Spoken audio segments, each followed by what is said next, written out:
Growing up a juvenile delinquent, unfortunately, I got put where juvenile criminals end up, juvenile hall, a place called Rivard in Jefferson Parish for troubled youth. Now, being from Metairie, a suburb of New Orleans in a good area, they would throw us in these pods with kids that were from real bad areas like the projects, some who had already killed people and witnessed 3-4 murders by the time they were teenagers. So that took a little getting used to the intellect. And I'll never forget one day, I'm walking through the hall to go to the rec yard. Here comes another dorm coming this way. And a white guy tries to shark me. When I say shark me, tried to bully me. We start jawing at each other. I think it was over just staring, because that's all it took to get in a fight in there. Because juveniles were even more violent in a lot of ways than the adults were. Now, after we argue with each other and he goes to back to his pod, this guy, Matt, he was friends with this other black dude, Reagan, who the very next day I was on that same basketball yard when both pods came out, mine and his. But it wasn't Matt that came up to me first. It was his friend Reagan. Kind of a big black dude, he's bigger than me. Comes up and he kind of leaned over. He says, "You think you tough, huh?" And he was waiting for me to rebuttal him, I think, say something back. But instead of talking, I just went, bam, and I punched him right in his shit. The counselor was sitting right next to us when I did it. He jumped up and separated us, and we didn't get to really fight, but I shock and awed his ass, right? Now, they take me and put me on lockdown in my pod. At the end of yard and all that shit, they kept going by while I was on lockdown, punishment for the fight. And every time they would, Matt and Reagan would stop at the door and they would taunt me through the door like, "We're going to get you when you get out of lockdown," and this and that. And I just kept saying, "We'll see." Now, a couple days went by, my isolation time was over. They let me go to the chow hall instead of feeding me and myself.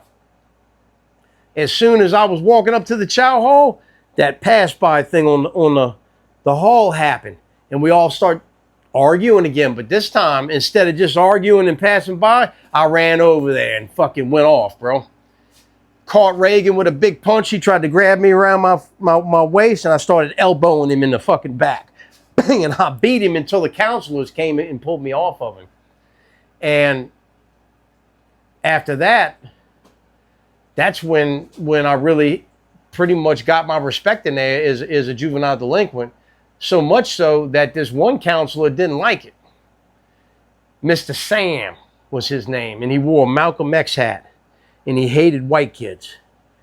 I'll never forget, one night he let me come out. Like, I thought he was being nice to me. Come out and mop, you know. We're going to mop and clean up, and what they would do is give you extra food at night for doing it. I thought he was being favorable to me, you know. And he takes me into that rec area, and I'm mopping and shit. He comes up. He says, "You think you fucking bad, huh, white boy? Oh, you think you bad watching MTV Headbangers Ball and all that?" Because they didn't like that I would take and fucking change the channel to the Headbangers Ball and shit, you know. And he was trying to goad me into a fight is what he was trying to do. You know what I told that man? I said, "If you don't put me back in my cell right now, I'll own this fucking place. You must not know who my motherfucking daddy is, huh? Wayne motherfucking E. Wayne Walker, bitch." And I tell you what, it did the trick, because my dad was very connected to the warden of that jail and all that. My father is one of the most prominent defense attorneys in New Orleans at the time. And I never had no more problems out Mr. Sam, Reagan, or Matt. But later on, in prison, I ended up friends with Matt's brother, Melt, who is one of the most dangerous guys to come out of Metairie. People don't want to really recognize that fact because he's so nice acting and all, but back in the day, he'd put hot lead in your ass if you got in his way. And we ended up friends because, you know, two mountains will never meet, but two men will. And unfortunately, before I was ever able to make friends with Matt, being as we were all cut from the same cloth and just didn't know it. That was the problem, you know, different groups. He ended up dying untimely, and God rest his soul, you know. But that's my story. Let me ask you this question. Looking back, you said you brought up, your dad knew all the people in Rivard, but at that time, was your dad representing any other juveniles in Rivard? Oh, yeah. Oh, for sure. Yeah, for sure. I used to go to court and see him in other courtrooms and shit, you know? Yeah, because I remember even as a juvenile, growing up, and this is going into adult court systems, you remember certain names. It was Robert Glass, Bobby Glass. Martin Reagan. Robert, was it Martin Reagan? Martin Reagan. Your dad. Frank DeSalvo. Right. There was a circle of guys. Ralph Barnett. See, yeah. we know. Yep. All these guys would like everybody knew that they would represent you in a criminal case. Yeah, they definitely would represent me because every guy you just mentioned represented me, and I could laugh about it now, but coming from my father being an attorney, when I got in a big old shit sandwich as an adult later on, they were really trying to lose me. They were calling me O.J. Simpson around the jail because I had a dream team of lawyers. They would also do Robert Glass, Ralph Barnett, freaking Martin Reagan, my father, Frank DeSalvo. They would all show up at once at the same court date for me. And man, I'd be chained to the little prisoner's dock looking around. I see them all leaning, doing that gangster lean, bro. On the thing, talking to somebody trying to influence that shit. And in the end, I ended up getting an illegal sentence. I got an illegal sentence.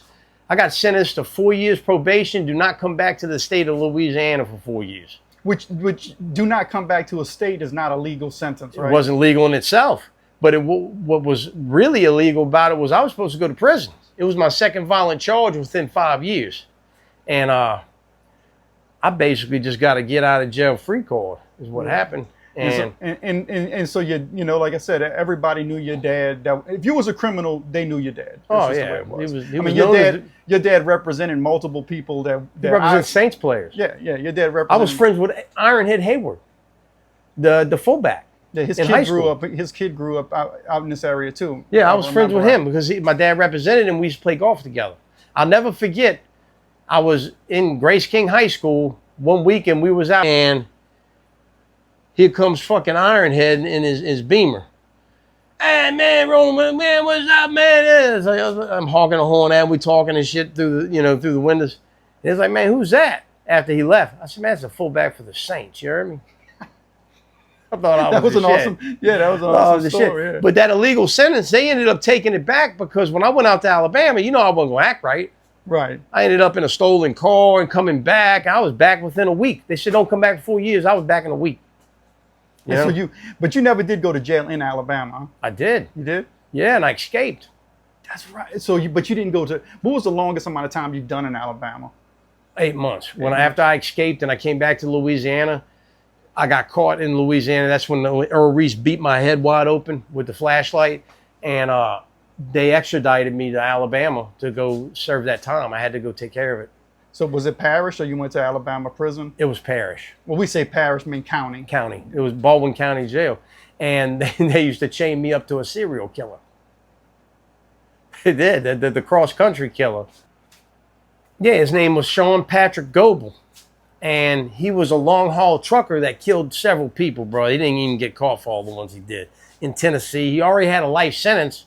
Me being an extreme escape risk, they was chaining me to that fucking dude, bro. And when I tried to talk to him, all he wanted to talk about, I know it's cliche, but was that astrology shit. Like, what sign are you? And all that fucking zodiac bullshit, And he looked like a Timu version of the lead singer of Metallica to me. He had like the mullet, business in the front, party in the back, And at one point, it was the serial killer, this other mass murderer,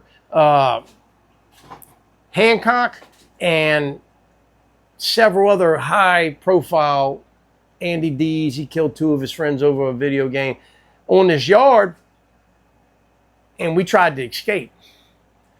I had took my sheet, stripped it into strips, braided it into a rope. There was this spot in the razor wire where it looked just big enough for a person to fit through. right?